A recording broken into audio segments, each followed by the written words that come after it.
Welcome back to another technical deep dive here in the debug zone. Today, we're tackling a big question and breaking it down with insights from other users. Hopefully, this clears up some misconceptions and helps you get the answer you need.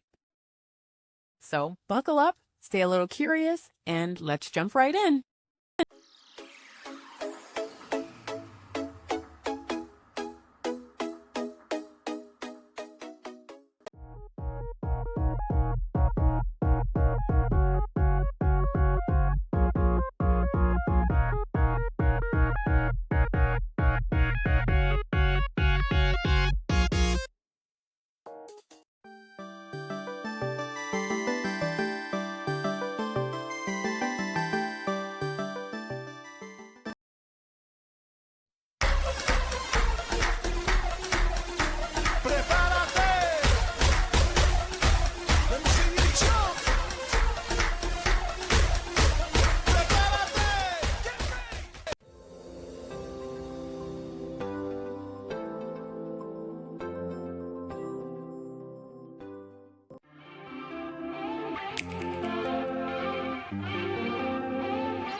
And that's a wrap.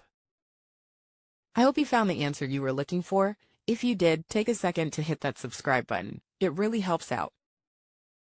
And let me know in the comments which solution worked best for you. See you next time in the debug zone.